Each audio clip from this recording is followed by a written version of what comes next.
Merhabalar, Ev Lezzetleri YouTube kanalına ve mutfağıma hoş geldiniz. Bugün sizlerden gelen istek üzerine porsiyonluk köstebek pasta tarifi paylaşacağım. Çok kolay, lezzetli bir tarif. Krem şanti yerine de ben güzel bir pastacı kreması yapıyorum. İçine basit. Çok lezzetli oluyor, çok güzel oluyor. Mutlaka denemenizi tavsiye ediyorum. Şimdi tarifim için öncelikle 3 adet L boy yumurtamı karıştırma kabıma alıyorum. Öncelikle kekimizi hazırlıyoruz. Bu arada kekimi hazırlarken fırınımı da 180 dereceye açtım, ayarladım, ısınıyor. Yarım su bardağı da toz şeker ilave ediyorum. Bir paket toz vanilya ekliyorum. Çok kabarmasını istediğimiz bir kek türü değil, ince bir kek olacak. O nedenle ben mikser kullanmıyorum, elimle çırpacağım. Şimdi şeker ve yumurtayı çırpma teliyle güzelce bir çırpıyorum.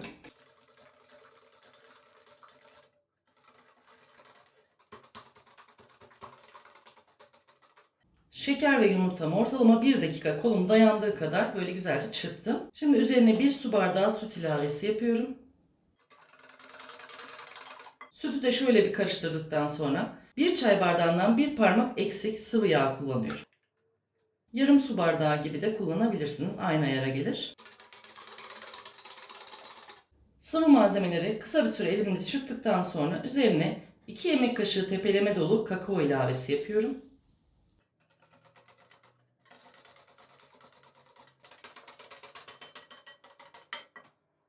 Hiç topak kalmayana kadar kakaomu da çırptım. Üzerine 2 su bardağı un ilavesi yapıyorum ve 1 paket de kabartma tozu ekliyorum.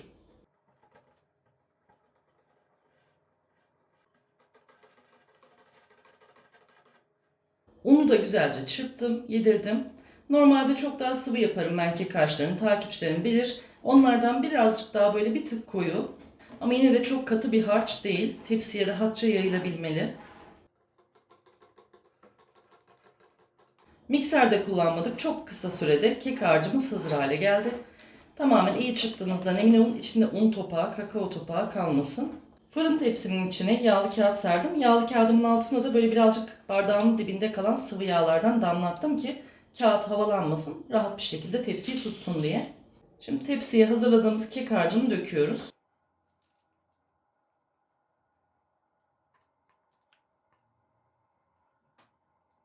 Kek harcını tepsinin her tarafına gelecek şekilde yayıyorum. Mümkün olduğunca eşit incelikte olmasına dikkat edelim. Ankara'da bugün hava biraz bulutlu. O nedenle daha rahat görebilmeniz, daha net görebilmeniz için mutfağımın aydınlatmasını çalıştırdım. Işık yaktım. O nedenle renk biraz değişmiş olabilir şu an görüntü itibariyle. Bu nedenle kusura bakmayın diyorum. Ve hazır olan kek tepsimi önceden ısıtmış olduğum 180 derecelik fırınıma götürüp pişmeye bırakıyorum. Yalnız ince bir kek olduğu için çok çabuk pişecektir. Ortalama 15-20 dakikada pişecek. Mutlaka kontrollü davranın. Kekiniz yanıp kurumasın. Kek fırında pişerken biz de hemen kremasını hazırlıyoruz. Tencereme 2 su bardağı süt aldım. 2 su bardağı sütün üzerinden 3 yemek kaşığı dolu dolu nişasta ilave ediyorum. 1 yemek kaşığı da yine dolu dolu un ilavesi yapıyorum. Ve yarım su bardağı da toz şeker ilave ediyorum. Bu malzemeleri iyi bir şekilde çırpıyorum. Krema karışımımız pişmeye hazır. Şimdi tencereyi ocağa götürebiliriz. Kremamızı muhallebi pişirir gibi önce yüksek ateşte, daha sonra da kaynadıktan sonra da kısık ateşte pişirmeye devam edeceğiz. Bu arada çırpmayı hiç bırakmayalım.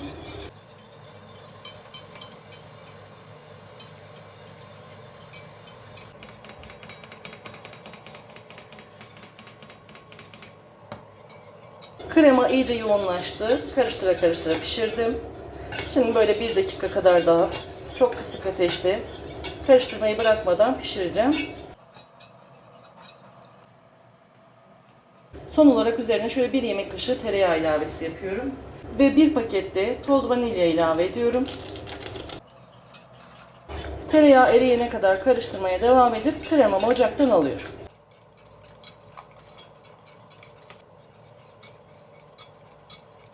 Hazır olan kremayı hiç vakit kaybetmeden başka geniş bir kaseye aktarıyorum. Böyle çok daha çabuk soğuyacak.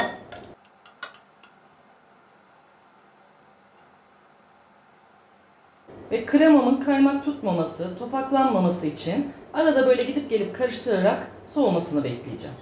Gördüğünüz gibi pürüzsüz, çok güzel bir kremamız oldu.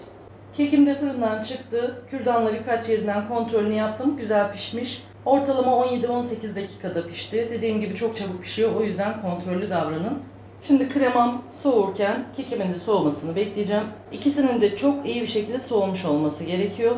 Yoksa kremayla keki buluşturduğumuzda krema akıp eriyecektir. Şimdi ben kremamı oda sıcaklığına geldikten sonra bir yarım saat kadar da buzdolabına atacağım. İyice soğumasını sağlayacağım. Pastamın kreması tamamen soğudu. Bir yarım saatte buzdolabında beklettim. İyice kıvamını aldı. Şimdi tekrar şöyle bir çırpacağım. Keki de soğuturken üzerini örttüm çok kurumaması için.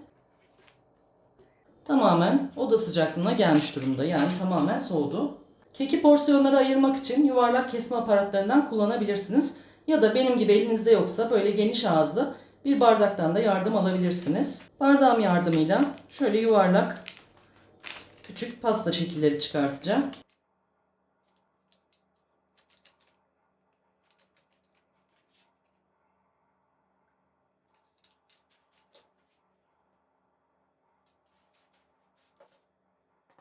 Çıkardığım parçaları şöyle bir tabak üzerine alıyorum.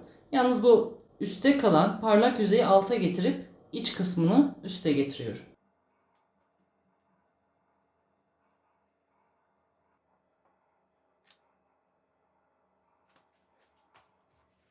Kek dilimlerinin üzerine şöyle birer parça muz koyuyorum. Sade yapabilirsiniz. Farklı meyveler de kullanabilirsiniz. Damak tadınıza göre değişir bu durum.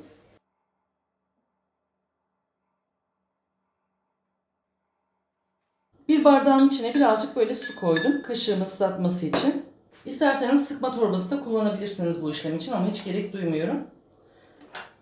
Şu şekilde üstlerini güzelce sığdığı kadar kremamdan dolduracağım.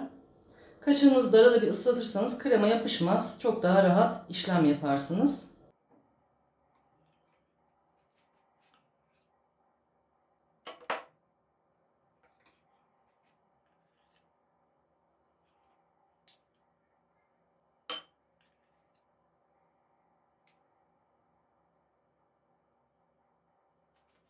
Keklerin üzerine kremamı güzelce eşit bir şekilde hepsine sürdüm. Şimdi tepside kalan kekimizi de şu şekilde elimle iyice ufalıyorum. Mutfak robotuyla da yapabilirsiniz. Mutfak robotunda taze kek olduğu için biraz topaklanmalar olabiliyor. O yüzden elle direkt üflemeniz daha iyi.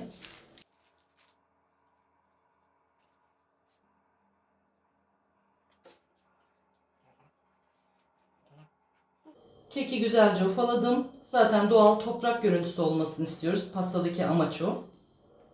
O nedenle çok böyle kum gibi olmasına gerek yok. Hazırladığım pastaların üzerine bu kırıntı keklerimizden bol bol döküyoruz. Hafifçe elimizle şöyle üzerinden bastırarak tutunmasını sağlıyoruz.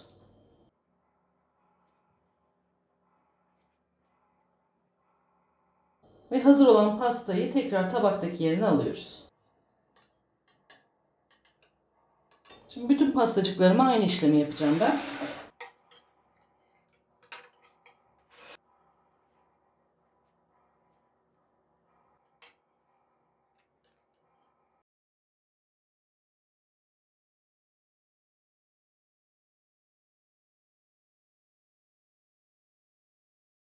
Köstebek pastalarımız hepsi hazır oldu. Servisi hazır. Şöyle sunumunu da tamamlayalım. Ben üzerlerine biraz biraz böyle Antep fıstığı tozu serpeceğim.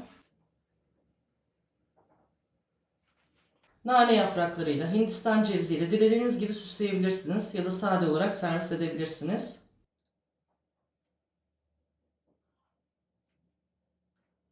Şöyle bir tanesini keserek iç kısmını da göstermek istiyorum. Görüntüsüyle, lezzetiyle nefis köstebek pastamız servise hazır. Özellikle içi krema olduğu için, krem şanti yerine krema kullandığımız için çok daha ayrı lezzetli oluyor. Tam bir yaş pasta havasında oluyor. Mutlaka denemenizi tavsiye ediyorum. Beni izlediğiniz için teşekkür ediyorum. Yeni bir tarifte görüşmek üzere. Videolarımı beğenip paylaşarak bana destek olmayı unutmayın lütfen. Sevgiler diliyorum.